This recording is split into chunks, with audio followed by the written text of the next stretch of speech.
You're not sick again, are you? No, I'm not sick. Hello, Oh. Paula. Hi, Padre. How you doing? I'm doing all right. Okay. Duke is at the vet today. Oh, is he getting his? Today, Duke's having his dental work done. Yeah, Yes, that's what I was gonna yes, ask. it's about time. So they just called. Everything's good. I got to go pick him up in a little bit.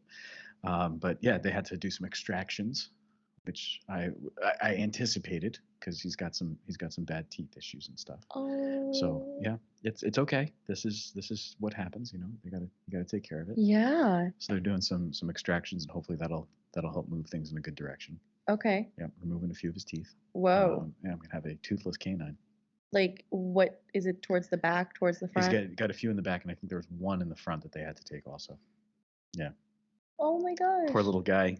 Well, good thing he was asleep for all of this. Oh, he was asleep, and yeah, it's not great, but these things happen. Of course, now when they called me to tell me and like give me the update on all of this stuff, they called while I was in the bathroom, so it was not a convenient time for me to answer the phone. And so they left a message, and I called back, and I talked to one of the people at the front desk, and they said, "All right, well, we're not sure what the doctor said, so we'll have him call you again. But he might not be able to call you for more than an hour because he's currently doing a procedure." I said, "Okay, that's fine." And sure enough, a little over an hour goes by, and they call. You know what I was doing when they called? You're in the bathroom again. In the bathroom again. I just want to pee in peace. Is that too much to ask? It's a lot to ask, okay? That's a lot to ask. No, I feel like for this celibate man, it's helping me to enter My into the side, hold on, I have a cramp. Oh! Wait, that might be the greatest thing that's ever happened on Rolling Oh Time. my I made gosh. Paula laugh so hard she hurt herself. But it wasn't that hard. That's the thing. I twisted and I laughed wrong. You just went to the chiropractor, so maybe Yeah, the that's the chiropractor problem. is useless. No, I'm not kidding. Oh It's not useless. Here's my issue with the chiropractor, okay? Because like they call you when you're peeing. no, they don't. No, here's my issue. They want you to come in for life. Yeah. I didn't realize that because I'm trying to deal with the remaining effects of my tension in my neck. It has been really bad. So I went to the chiropractor for the first time last Monday. I was dizzy for 24 hours. I didn't know that was supposed to be a thing. I don't know if it is. Well, it's not. So then I told the doctor about it, and he's like, "Do you have double vision? Are you feeling nauseous?" I was like, "I was wicked nauseous that day, the day off. I took a 4-hour nap because of like how bad it was." That sounds great. No, it's I'm not. sorry. I meant the 4-hour nap part sounds great, not the reason behind it. Not the reason. Sorry, I should have been clearer. 4-hour naps, fully support. I fell asleep at 4 o'clock, woke up at 8:30, and then I woke up at 8:30 on my couch, and I was like, "Oh my gosh, it's dark! Oh my gosh, it's the next." Like I thought it was the next day. That's a great nap. Are you kidding me? When you take a nap and wake up from your nap thinking that it's a different day than the day you fell asleep on, that you're napping correctly. That's whoa. It was awful. So, and then now you're making me jealous, and don't lead me into sin that way. You're leading me towards shall not covet thy neighbor's goods, the neighbor's opportunities for right, that's the one you're talking about, right? Right. Yeah, exactly. I'm coveting nap time. Yeah, that's fine. No, it had to happen because I couldn't. It just hurt. It hurt to do anything. That's rough. No, but tell me why. The next day I was sitting on the couch and I was like getting ready to write a paper, and all of a sudden a dizzy spell hits me out of nowhere, and then I go to bed with that. I'm like, what? Like I don't ever want to go back to the chiropractor if all I'm gonna have is this and this. So I think my stress. If any of our tens of listeners are doctors and can explain this, leave it in the comments below. I don't know. The response is the toxins are leaving your body and air is like coming out. I was like, that just sounds like fluffy language to me. You're oxygenating yourself? I don't know. I don't know what's happening. So I went back. I don't really understand how chiropraxis.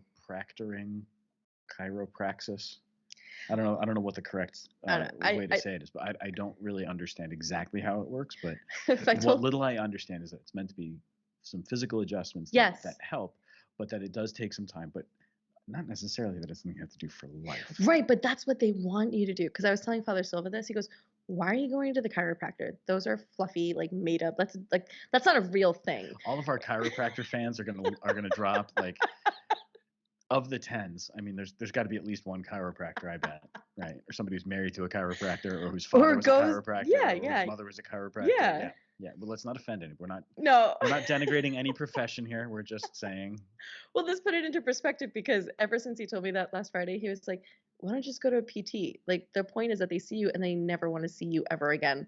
They just want you to get to a place where you don't have to come yeah. back. But let's also acknowledge the bias of Father Silva, whose brother Brother is a and PT. sister-in-law are Oh, both practicing physical therapists. Excellent physical therapists, by the way. Excellent. Really good at what they do. Like really skilled, good people. Yeah, yeah. So anyways, So when I found out the there next might be week, a little bit of a bias oh, there. there might be. Just saying. So that's what he said. But Oh then the my doctor was like, goodness. "Yeah, I've seen many people of the cloth." So can't call him doctor. You got to call him by his first name. You're not a people of the cloth. Well, I know, but because I said I work at a church, and he just then wanted to have conversation with me, Oh, and okay. so he was like, "Oh yes, I've treated many people of the cloth, and we had a curmudgeon at one point in the '90s, and as soon as I adjusted him over time, he became nicer." And I was like, "Okay." So you're saying that curmudgeonliness is sometimes a physical symptom of, Yeah. or it's a personality symptom of a physical condition. That's Interesting. what the doctor was telling me. So, Interesting. Okay. anyways, besides that, he's like, "You're gonna come in twice a week." I'm like, "That's why I'm not like in that much pain. I just want you to crack my neck a couple times, and then like I'm done until I need to see you again." Like, So sometimes when you start something like this, there needs to be a course of treatment, and you have to do the course of treatment. You don't get to set what that course of treatment is. I And guess. then you see the improvement, and that's when you can say, all right, I don't need to come in as often. Yeah, but he doesn't really say like that. He goes, usually I start seeing people right around your age. You're in the sweet spot around 30, 35. That's when people really start having their issues. You know Hmm. what? Do this now so that you're not dealing with things later on in life. Because that makes sense. Like, this is preventative medicine, I guess. Well, there's some truth to that, and Yeah, there I definitely think that's is. worthwhile. Yeah, Yeah. sure. But I've not been to a chiropractor. I have been to a podiatrist. for your feet, Yeah, I had to go. I had did to you have go. like an ingrown toenail or No, something? no. I have arthritis in my great Oh, toe on my right foot. Yeah. no Well, it's way. like a touch of arthritis, so like it comes and goes. So it was really for 6 months straight. It was really bothering me, and I finally decided it took me 6 months to decide I would go see a doctor about the fact that my toe hurt all the time. Wow. So I went, and there's like an arthritis cream that you kind of put on there, Mm-hmm. and It went away? it helped a lot. And then basically for the last 3 months, I haven't used it at all, and I haven't had any pain, which is Hmm. weird. Interesting. I'm sure it'll come back in the winter. I bet I have a toe that can tell when it's going to I snow. I bet that's what's happening now. I bet I'm going to start being able to predict the weather. Oh, I'm so excited. That's great. Okay. That's what I was No, gonna because I've always ask. wanted to be able to do stuff like that. So now, okay, now when my toe starts, it's going to be, oh, we're about to get some snow or the weather's I hope changing. so because it Yeah. feels like summer and it's annoying. Today is a weird day. It's been Yeah. a weird Welcome to day. November, and it's hot out. It's hot. It's Yeah. disgusting. No, it's gross. I It's need different. winter. Yeah. Well, the season's changing. We'll get there. We'll get Amen. there. What I've been looking ahead on, I've been looking ahead a lot on the calendar because we have early bulletin deadlines. Yeah, I And already so, finished the Christmas one and I'm like already mind blown. yeah, so this means that like I've got to be thinking ahead and writing my bulletin columns ahead of time. Hmm. I'm also trying to take advantage of this because while I'm looking ahead at the Sundays, at least for the weekly column that I have to write, I also do my daily reflections for Veritas, Hmm. and the tangent and everything. So I want to make sure that I get those done. I didn't realize And it was daily. yeah, so there's daily stuff that goes out. So like on Uh, Caleb, you have like the 1 minute with Pastor something. It's like the 1 minute with Father Sam on yeah, Veritas. exactly. I get 2 minutes because I'm Oh, special. yeah, you are. Uh, so anyway, I got these things going up, and I'm working on making sure that they're in shape and they're ready to go. Hmm. So that's got me thinking ahead and looking ahead. So I'm already basically just about through the end of ordinary time, which is at the end of this month, Hmm. except for just a couple of little things that I still got to do. I still got a few days, and then I'm going to be into Advent because I'm going to be gone for Thanksgiving down with my parents and my brother. Hmm. So I'm really excited to go and see them, but I want to be ahead of the game. I want to be well ahead of the game by the Hmm. time I go down there. So I'm already 3 weeks ahead of schedule. Wow. So I can go a little bit slower now, but I'd like to pick up the pace. Anyway, Hmm. all that said, I'm looking ahead on the calendar and I'm realizing it feels like Advent is sneaking up, Yes, literally. right? And Advent is sneaking up quickly. Mhm. The first Sunday right after Thanksgiving is already Advent, and I'm going, Mhm. man, that just seems too soon. That just seems too soon. And then I sat back and I thought about, no, that's pretty much every year. The Sunday after Thanksgiving is the first Sunday of Advent. This isn't unusual. There's nothing special about this. This is actually kind of normal. Mhm. Oh, okay. So that calmed me down for a second, but it got me to this whole reflection on how very much, or very often at least, Advent sneaks up, Yeah, and it feels kind of like all of a sudden it's there. And then we can feel the same way when it comes to I Christmas. was That gonna say that that. Christmas has snuck up on us. Gotta get presents, gotta Um, get gifts, gotta I don't know exactly how it is that Christmas feels like it sneaks up though. all the time. But how? How is it that it feels like it sneaks up? Because I don't know. we've just passed Halloween, and you know that I haven't seen any yet. Thank God I have not seen any yet. But you know the Christmas decorations are coming, and they're coming sooner rather than later. They were already out in, like, September. I've not been to a store that isn't a grocery store. Oh, So, they were out in September, yeah. Christmas things. Oh, I did notice for the first time at the grocery store, some of the labeling on some of the food had Christmas imagery. And I thought, okay, well, at least they waited until November. I respect them for that. I really do. They waited until November, and I do respect that. But the fact that Advent can sneak up and the fact that Christmas can sneak up, Mhm. the, I don't know how it is that Christmas can sneak up when we have a whole liturgical season dedicated to preparing for Christmas. But yeah, it still feels like it showed up out of 4 nowhere. consecutive Sundays that are meant to prepare us for Christmas, along with a world that doesn't understand the idea of preparing for Christmas spiritually, just says like buy everything you possibly can. Right. But somehow we managed to feel like Christmas has snuck up on us. Now that got me thinking, all right, Advent sneaking up. Advent is a little bit more sensible that Hmm. it sneaks up because think about how Jesus comes into the world. Quietly, It's quietly. stealthily. I'm kidding. It's no, but you're right. It's a stealth move. It's Yes. Jesus in like ninja mode sneaks up on the world, and he sneaks up in a way that no one would really have expected. So Yeah. even though we see the prophecies throughout the Old Testament, Mhm. these things that point the way, the fact is that all right, Isaiah says that the virgin will conceive and bear a son, and he will be called Emmanuel, for God is with us. All right, that's Isaiah saying that, but nobody knew except for Joseph. Nobody Mhm. knew that Mary had conceived. Mm. So it wasn't this thing that was widely announced. Mhm. Um, the date wasn't set, No one knew the time and the place. so they didn't Well, know. the place They, sort of. yeah, they had Yeah. the understanding, right? Right. When Herod calls the wise men come to Herod, and he Mhm. calls everybody together, and he says, where was the king of the Jews to be born? And they said, in Bethlehem. Mhm. But that's based on David, who is from Bethlehem. So the king will always come from Bethlehem because he's going to be of the house and tribe of David. So they have the understanding that it's going to be in Bethlehem, but they don't know when, they don't know the exact location or anything. And they definitely didn't expect a manger. So everything about how Jesus comes into the world, he comes into the world the opposite of what anybody thinking about how a king would come into the world would show up. Mhm. That Advent sometimes sneaks up, I think is great because there's Yeah. that sense of, oh yeah, it reminds us of exactly how Jesus entered the world. Yeah. And also then exactly how God started to undo all the working of evil Mhm. spiritually in those unexpected ways, in those unexpected places. Mm. Hey, this is kind of cool. Actually, Mhm. I'm here for it. Yeah. No, just thinking about that too. Advent. Well, what that got me thinking was if Advent can sneak up, and it's not sneaking up on me now because I'm so aware of it. Mhm. So now I have my pre-Advent preparation. You're preparing to prepare. Exactly, Because exactly. that's I yes, that's exactly what I'm going through But right you now. know what that's like, right? I need to Mhm. prepare to prepare. Yeah.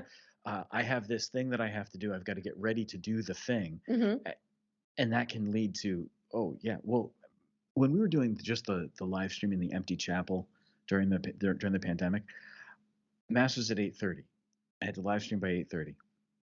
That meant that by 7:45 I was over here to make sure that I had all the stuff. Mm. Now, all the stuff that I was using hadn't moved from the spot where I left it the day before. I knew that I had all the stuff that I needed, but I would come over and I'd get everything set up because I wanted to make sure that it was working, right? And so I get all the stuff set up and prepped and ready, and I'd fix everything up the way that it was supposed to go. And inevitably, there was like some little problem that I'd have to troubleshoot in the last 3 minutes or so. But I'm thinking, I've got everything set and everything ready. I had to prepare, and then I'd have to get ready for mass, and then I'd have to prepare again and make sure that all the electronic stuff was working the way that it was supposed to work. So here we are preparing to prepare. All right, I'm good with that. I like the sneakiness. I like that little approach, but I also like the idea of being ready. So I want to be ready when Advent begins. Yeah.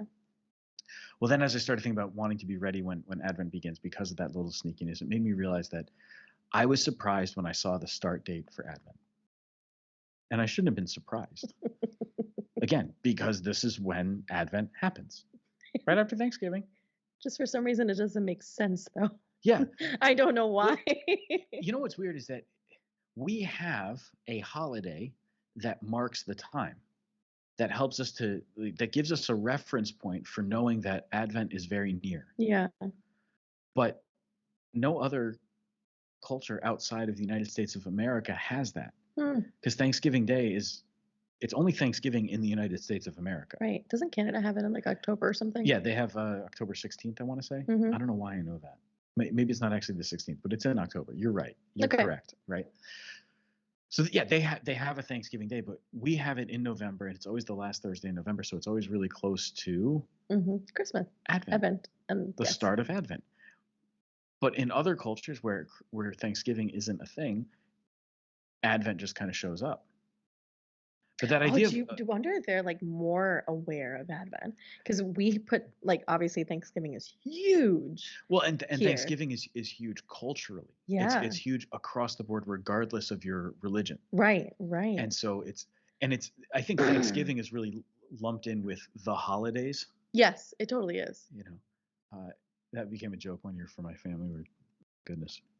My brother, my cousins, and I just started joking around that we were going to try to work in the phrase, well, it's the holidays, as many times as we possibly could and see who picked up on it.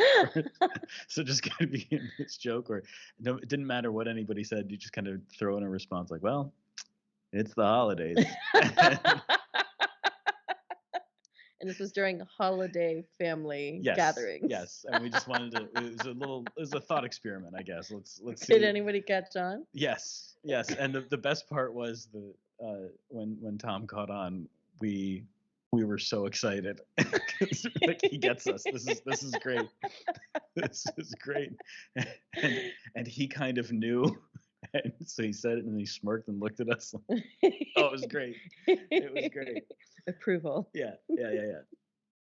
So anyway, this whole idea of like the sneakiness of Advent and how it just kind of shows up, it made me think of the surprise. Like I was surprised in that moment that Advent was coming. I was surprised in the moment to realize when it was starting.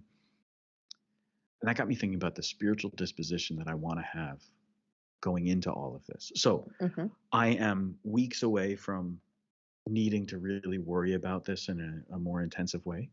But the thought on my heart is to allow God to surprise me. That's sneaky Jesus. Yeah. In those ways that God surprises us sometimes with gifts, with blessings, with inspirations, with things that we just didn't expect. I want to allow God to surprise me this Advent. But I guess that applies not just, I don't want to wait until Advent. That's a disposition that I want to try to carry with me all year right now. Sneeze. God bless you. There was a pre-sound to the actual sound. It sounded a little weird. I was the preparation to prepare to sneeze. Not aware of this? Come on. I'm at the age now where I can sneeze like a dad. I might not be a father biologically, but I'm gonna own the dad sneeze. I'm real proud of it. Continue. You were saying something good. So I want to be open to that, to the surprises that God has in store. Yeah. I want to be open to the ways that God wants to surprise me, the things that God wants to do, because it's so powerful, so beautiful to allow that to happen. That's the first thing. Then, continuing to look ahead and looking ahead on the calendar, I came to realize as I was preparing my bulletin column for the second Sunday of Advent, this year we get 4 full weeks of Advent. Gee. 4 full weeks. Sometimes we get just the 4 Sundays of Advent, and then that fourth week is very short. And the absolute worst is when the fourth Sunday of Advent is also Christmas Eve, because that can happen. And let me tell you, it's no fun. From the priest's perspective, it's no fun at all, because you have Sunday morning mass, and then you have all of the Christmas Eve masses, and then all of the Christmas Day masses. So on Christmas Eve itself, you have upwards of 6 masses. If ever, just listener. That happened a couple years ago, didn't it? It did. It happened a couple years ago. Yeah. And it was difficult. We had to reduce the Sunday schedule. Right. And hardly anybody came, but they all came on Christmas Eve. But you don't get a 2-for-1 deal, because you have 2 distinct obligations.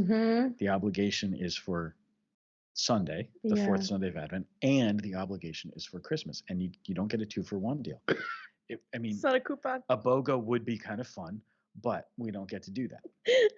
Because it's important. We're celebrating 2 distinct mysteries. Yes. That they happen to fall on the same day makes it difficult, but we've got to do it. Well, actually, no, excuse me, because I think you're also going to get some more of my opinion about Christmas Eve. I think we need to respect Christmas Eve for what it is, and I think we should go to only having midnight masses. This idea of the anticipated mass, I think, is killing us. The anticipated mass, like, we can get everything out of the way the night before. I realize that there's very nice, lovely Christmas Eve traditions, and I support Christmas Eve traditions, family traditions. I really, really do. Yeah. I also support Christmas morning traditions. I would like that those Christmas morning traditions always include mass. Has there always been? Well, I'm curious. Maybe I'm asking a question that was pre-Vatican II, but what was that? Well, so prior to the council, you'd have midnight mass, and that was it. And that was it. Oh. There's midnight mass on Christmas Eve. Christmas Eve itself, the liturgical part of the day, would have been spent a lot of time preparing the church, getting things ready for, and there might have been a Vesper service or something like that. Okay. And then midnight mass would have been the mass for Christmas, actually Christmas Day, because it's taking place at midnight. So actually December 25th, not December 24th. And then you'd go home, go to bed, and be done with it. And then Christmas Day was the day that you celebrated Christmas, because it's Christmas, and it's not Christmas Eve. What we've started to do in the years since the council is we've added in this idea of the anticipated mass. So what we call often the vigil is, properly speaking, called the anticipated mass. A vigil is a distinct liturgical celebration that prepares you to celebrate the mystery. So it's your mini Advent for whatever the feast day is. So a vigil you keep as you pray and prepare for the day itself. Then the day itself is its own liturgical celebration. So we just had All Saints Day, right? The vigil of All Saints, All Hallows Eve, Halloween. Technically speaking, it was meant always to be a contemplating what was coming next. Right. The next day you were celebrating All Saints Day. So the idea of a anticipated mass that says, all right, we can cover the obligation the day before. You know what the anticipated mass was for? The anticipated mass on either a Saturday evening or on the night before a feast. The anticipated mass was for people who had to work on Sunday or on the feast day because of their profession. Doctors, nurses, police officers, firefighters, EMTs, various other people who, for whatever reason, their job, their profession required them to work. When did that get on instituted? That this would have been in like the mid 70s. Mid 70s. Maybe even late 60s. So like soon after the council, then they started adding. Right, this started happening. Oh, interesting. And then it was also intended for people who were traveling and who, because of their travel schedule, would not necessarily be able to get to the mass that they would normally go to, or mass anywhere. And so this was the way that they could make sure that they fulfilled their obligation and got to mass. But very quickly what happened was this became the regular time that people went to mass every week, no matter what, even if they didn't have to work, even if they didn't have to do X, Y, or Z. And so it became this, it's another option. Well, when you have too many options in front of you, what happens? You eventually stop choosing. You eventually stop opting in. So I look at it and I say, I think we've exaggerated the Saturday evening or the night before whatever feast. I feel that especially on Christmas, it's interesting to me. You always have so many people on Christmas Eve. There's so many more on Christmas Eve, but it's interesting to me that that hasn't happened with the Easter Vigil. Wow, you're The right. Easter Vigil is actually, number one, the most important mass of the entire liturgical year. Yeah. It is longer, that's true. Yeah. But if you come to the Easter Vigil, you have Mm. covered everything for Easter Sunday too. Right. And the Easter Vigil, of all the vigils, of all the things to do, of all the masses to come to in anticipation of the mystery, the Right. Easter Vigil is the one. Yeah. That's the one that everybody can and ought to come to, Mhm. right? So I love the Easter Vigil, and that's the one that I would never touch. I would never discourage anyone from going to the Easter Vigil. But I really wish that we would recover a sense of the importance of the day of these Mm. feasts. So like Mhm. December 8th is the Solemnity of the Immaculate Conception. December 7th is the Feast of St. Ambrose. Great feast day. It's also the anniversary of Pearl Harbor, Oh, right? So yes, it is. important historical event, right? Yeah. But December 7th becomes it's my chance to get to mass for Immaculate Conception. But unless you have a Mm. work schedule or a school schedule, I Mhm. actually think that there's good reason for anticipated masses, especially during the school year, because students might not be able to get to Right. mass the day of. Yeah. Um, that's also why we offer masses in the evening. It's interesting to me because sometimes I'll look out the congregation and we have the anticipated mass for the feast day at 5:30, but we also have a 5:30 p.m. on the feast day itself. Mhm. You know who comes to the anticipated mass on 5:30 on the day? The same people who are retired and who don't have to work or anything, who come at the 5:15 on Saturday, but they won't come to the 5:30 on it. It's 5:30 p.m., 5:30 p.m. Interesting. And it doesn't matter because it's annually now. It's not like, oh, it Yeah. might depend on the day of the week. Nope. No. I've paid attention, and it cracks me up. Like, it's not a judgment. It's just like it's amusing to me that they don't come on the day. They come the night before. I Wow. think it's really interesting. I don't. Well, there It are doesn't matter. They're there. That's the important thing. I The important thing is that they come faithfully to mass, and that's really in the end the right. only thing I care about. Yeah. But I really think that we lose something with I've this anticipation all the I've time. definitely heard a family tell me like, "Oh yeah, we're not from here. This is like from years ago." Like, "Oh yeah, my family growing up, we were always like the Saturday people. Like we're just the Saturday evening mass going Yeah. people." And Which like, yeah. I'm glad you're going. Yeah. That's the important thing. Yeah. But, but is that what it was intended for? No. And we lost sight of what it was This intended lost for. sight of the Sabbath. But I think we've also that's a broader commentary, I think, culturally, that we tend to anticipate things Mhm. such that the thing itself or the day itself ends up being kind of a letdown. We spend so much time building up and building up and building up and building up.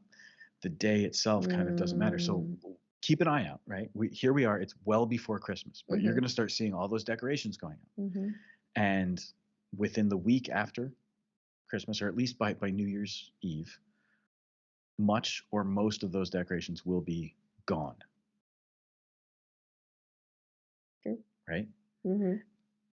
All of the Christmas music radio stations that get added in. I have an important question. Okay. What are your thoughts on Mariah Carey's song? This is like really, really important. Okay. If it weren't so ubiquitous, That's a I'd be good word. perfectly fine with it. But because it's everywhere all the time on a loop, it gets really annoying after a while. I don't think the song's a bad song. And I don't know. I mean, I want to give her credit. She recorded a song and she never had to record anything else after that. Right? Mariah Carey could have recorded that song and lived off the royalties from that. Like after the first couple of years of it being played on the radio at Christmas time, And still she could is. yeah, exactly, but she could very easily have just lived off royalties from that one song. But she didn't. Mariah is still out there making music and performing. I don't know how much she performs anymore. I don't actually follow, but I think she does something. She dabbles. theoretically she could just live off royalties from that one song. But no, she's still out there performing, she's still doing stuff, she's still creating. Mhm. And I respect that, Yeah. right? The song itself, eh, it's a fine song, but it's on all the time. I have much stronger feelings about other Christmas songs that Do end up on the you do radio. you know my stance on Christmas music? Not until after Thanksgiving. Not until after Thanksgiving. No. I won't listen to Christmas music before Thanksgiving ever. Absolutely not. Okay, here's my stance on it. I can't stand it. Any Christmas music? I can't stand Christmas music. Interesting. Why is that? I always hated it as a kid. Okay, Like Scrooge McDuck here. I was Hates. literally like I literally couldn't stand it. I hated going to like the mall or shopping centers, and it was just like blasting. Really? I found it irritating and annoying. I am. I'm shocked as well. I mean, I'm not shocked. I know this about myself. Other people are shocked. I'm intrigued by this because I didn't see that coming. Yeah. I've known you a long time, and this I is wouldn't have thought. second week that I'm shocking you. I wouldn't have pegged you as like true. liking skiing. That's I would true. have pegged you as Yeah. you don't know me. I'm sorry. It's okay. I'm sorry. I want you to feel known. I want you to feel seen. It's okay. No, It's okay. No, I literally can't stand it. Like when starting 9.9 would start playing Christmas music, I would just be like, "Ugh," like I would be literally irritated by it. Well, you need to know now that I'm going to be playing Christmas music louder in my office. No, here's what I learned. And I'll send you Christmas music videos also every day. Do you know who really loves Christmas music? It'll be like your own special advent calendar, except it's just me annoying you with Christmas music. Now, I have a softer response to it in the last couple years. I just don't care for it. No, I literally. And then Paula's heart grew 3 sizes that day. You know what I think happened? I don't know, but this could be a contributing factor. Arnold Schwarzenegger's movie Jingle All the Way. Do you remember that from the 90s? I know. I've never actually seen it, I confess, but I know what you're talking about. That movie is extremely annoying. That movie was on repeat in my house because my youngest sister Bridget, when she loved a movie, it was on repeat all the time. Well, that's the way to watch a movie. Watch it so many times that you've memorized the entire thing. Yeah. That's the way to do it. That was really annoying. I just don't care for it. It's like, I know people are like, oh, the jolly jolly. I like Christmas music, but leave it in church. Like, that's my response. I like it in church. How do you feel about Christmas movies in general? Okay. So I like Christmas movies. I don't mind them. I've been falling into the Christmas Hallmark love story movies. This has been a development in the last 5 years, okay?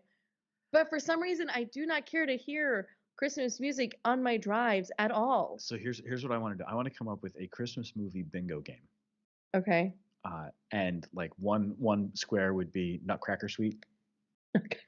Or actually, there's multiple things from the Nutcracker Suite. Wait, are we doing a bingo like you did for Seek? We could do that. Like, I really think we could do that.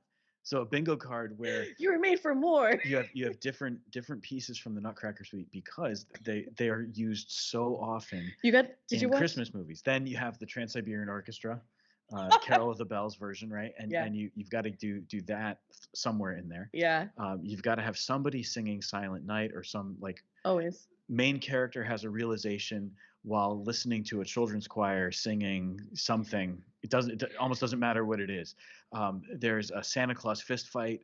There's got to be. There's Santa with tropical wear. Yeah, and there has to be a scene in a retail store that is utter chaos and calamity, even though nobody goes retail shopping anymore. Do you know Trey Kennedy, the comedian? I don't know him, but you've talked about him before. Okay, I'm going to literally send this to you once we're done with this because he just came up with a parody of like your typical Hallmark movies. It is hilarious. Yeah. Well, there's the very busy woman. It's satirical. It's fantastic. The very, very busy woman who going into the country. She comes to her small town. Literally. And now she's going to be at risk of losing the big city boyfriend, but the hometown hero who's always been there and who she's known her whole life just suddenly looks different to her. Somebody in the small town is about to lose their business, and she comes in with all of her skills and is able to save the business and save the day. Yeah. And if they're out, like, you have the local baker who's always coming by and giving gifts. This is hilarious. You're gonna love this. So but yeah, I think we should come up with a Christmas movie bingo game and just play it. I also saw that they're coming out with a sequel to The Christmas Story, and it looks terrible. Really? I saw the preview for it, and I do not care for what at this point they gotta stop with sequels because they're bad. There's money in it.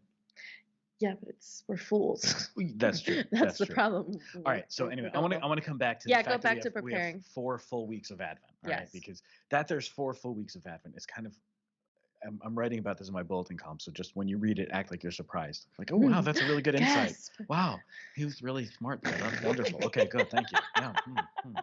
No, there's this sense of 4 full weeks. That's like a luxury because I do always feel kind of rushed going through Advent. Like Christmas is coming. I Mhm. know exactly when it is. It's always December 25th. It's Yeah. not like the date moves or anything like that. Mhm. But with the 4 full weeks, it's like okay, there's some time to spiritually anticipate and to get ready. And uh, I got to thinking about how like when you're a little kid, you can't wait for Christmas. You're so excited about it. You're so excited Yeah. about that morning, and you're so excited about everything that goes along with it. So this really cool anticipation. Uh, but as a kid, you're impatient with it. It's not a patient anticipation. Oh, I see what you're doing there. It's a really fast, like, I need this, I need this, I need this. Yeah. But the more you start doing Advent, the more Mhm. Advent becomes a big deal in your life. And you're like, I want to spiritually prepare. Well, then the more you don't look forward to Christmas coming, Mm. not in a bad way, Mhm. but the more you're thinking like, I need more time to prepare. I need to really get ready. And I'm not fully there yet. I'm not Yeah. fully ready for what's coming. So Jesus surprised me. There's the surprise that we look forward to. Mhm. I think also that sense of we've got 4 full weeks, and that's something really important. Now, of course, we are way ahead of when Advent begins. It's just been on my mind because I've had to look ahead because we have early bulletin deadlines. Oh, no, we totally do. Like, I finished the Advent email newsletter this week, and I was like, "Whoa." It's like, It's November 2nd. but Why did I just finish trying to this? stay ahead of all that, trying to be on top of it, trying to be ahead of the game is a big deal. Yeah, it's important. I think what's interesting too is I remember you bringing this up a couple years ago. Advent should also be a time of fasting Yeah. to really receive and prepare. Because if we do that during Lent, guess what? We also wear purple during Advent. Yeah. It's also a time of fasting. It's And it's not the same kind of fasting, right. but it's a penitential season. Yeah. Yeah. It's interesting if you look traditionally into the colors, there's two different types of purple worn. Lavender and lilac. I don't know. I'm making things up. So there's more of Periwinkle. there's like the royal purple, which is a deeper, Deep. darker purple Mm-hmm. that's worn traditionally during Advent, Mm. because we're preparing for the For the coming of the king. king, Yeah. right? So this color that would be the color worn by royalty, but that also has taken on the significance of penance. Mm. So as we wear that color that signifies penance, it's a reminder that we are both preparing for the coming of the king, and in Mm-hmm. order to do that, we need to discipline our lives, discipline our hearts. And so there's a certain type of fasting that comes in. It's a little bit harder to fast, I think, during Advent than it is during Lent because during Advent everybody's making cookies. Oh, literally. Um, How could you?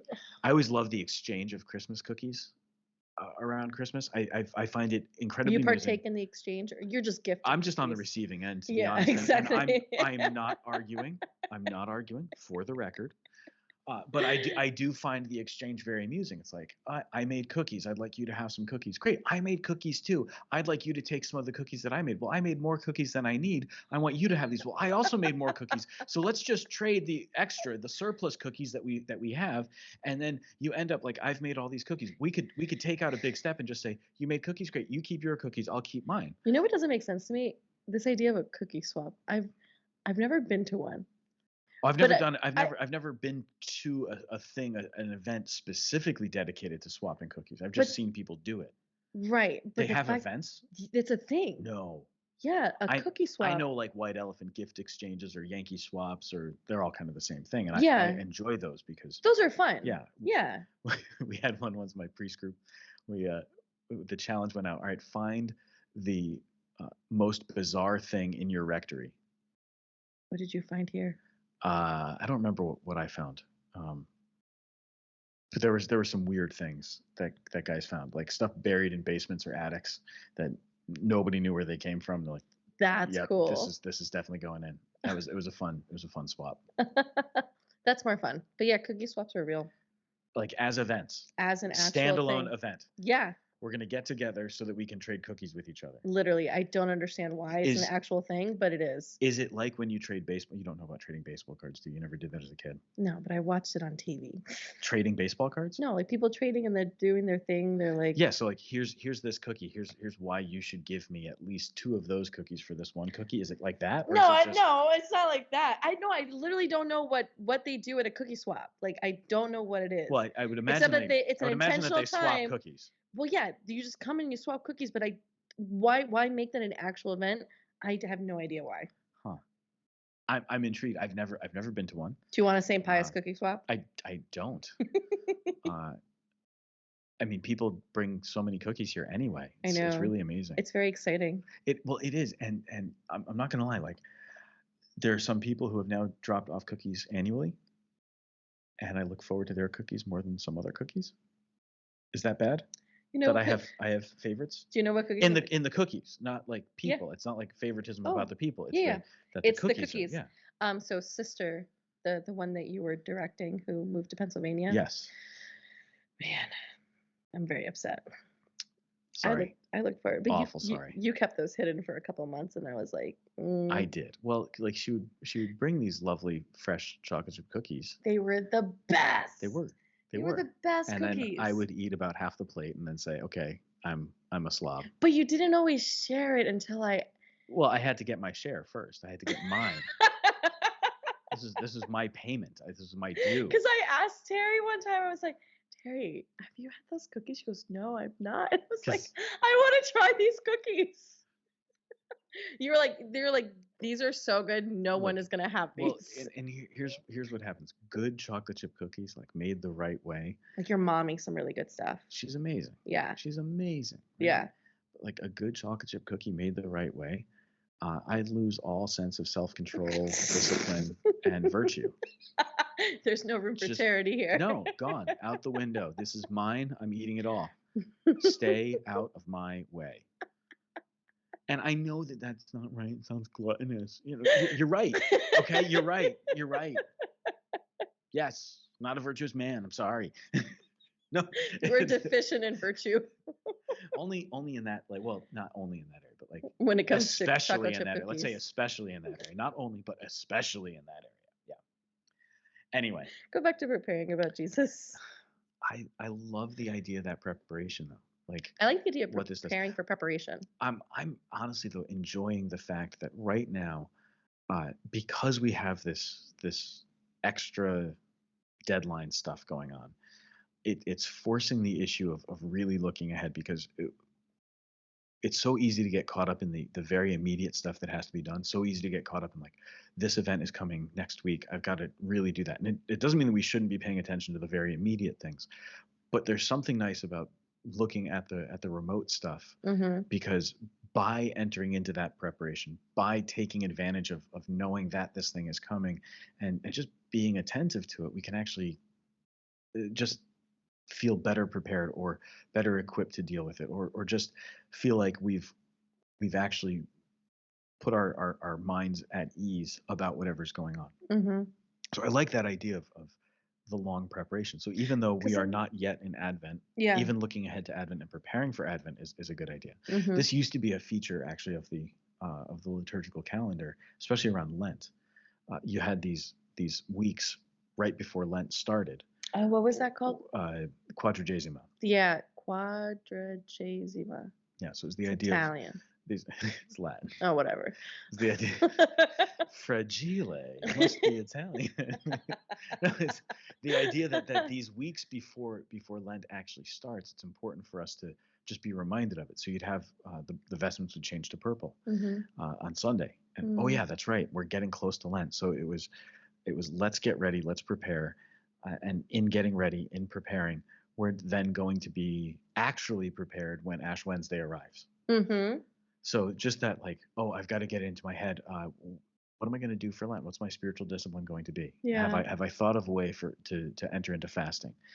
When I see the vestments are the visual cue that remind me that I'm supposed to do this, because the thing with Lent especially is that Lent doesn't necessarily depend on a date, a specific set date, whereas December 25th is Christmas no matter what. And so you count 4 Sundays Mhm. prior to December 25th. Yeah. And that's how you set the date for Christmas. Yeah. So when you've set the date based on December 25th, all right, you just know that there's going to be 4 Sundays ahead of that, and that's the Advent season. But because Easter is set by like the first full moon or something like that, or the Sunday after the first full moon, after the spring equinox or something like that. I can never remember exactly what it is. Somebody can leave it in the comments and let us know. But Catholic Answers has it. Yeah, it's easy to look up. Yeah. I just don't have the energy to Google it right now. But however it's set, however that date is set up for us, you get the date set, but it's not specific to, like, it's not always April 25th. Yeah, It's not true. always this date. So that means that Ash Wednesday can vary. And sometimes it's earlier in February, sometimes it's later in February. Sometimes, I don't think Ash Wednesdays, maybe Ash Wednesday could be in March. It'd have to be really early in March. Oh. I'm trying to think of the latest possible date for Easter, and I can't think of it. Again, easily Googleable. Googleable. Yep. We're making up words here. We're making words. Maybe Paola. that is a word, though. We are adding to the Oxford English Language Dictionary. It's going to be great. Anyway, all of this stuff, like these are things we can find out. But the color change in the vestments would be the visual cue that something is coming, something is happening. Because unlike with Christmas, with Advent, we don't have a cue, where we just have the knowledge of the calendar and we just know it's coming. Ash Wednesday doesn't have that. So that little liturgical change helped you to get ready for Lent, which is also a preparatory season, right? But it helped you to really get ready so that you could have the most fruitful Lent possible. So we can just talk about this as being the pre-Advent podcast that helps you to get ready for Advent so that you can have a fruitful Advent. So all we talk about is preparing to prepare. Prepare to prepare. But it's good, though, because if you're pre-preparing, though, you are preparing. What's the goal? It's to be present. Like, I want to be present. Yeah. Preparing. Present. I see what you did there. I knew I was setting myself up for that, though, as I said it. It's like, yes. I want to thank you for not rolling your eyes audibly at me. Thank you. Thank you. That was very charitable of you. It's almost the season. Of charity? Guess, Isn't it always? Never mind. It's the holidays. On that note, ladies and gentlemen, I'm Father Sam Kachuba. I'm Paola Pena. This is Roar Like the Lamb. God bless you.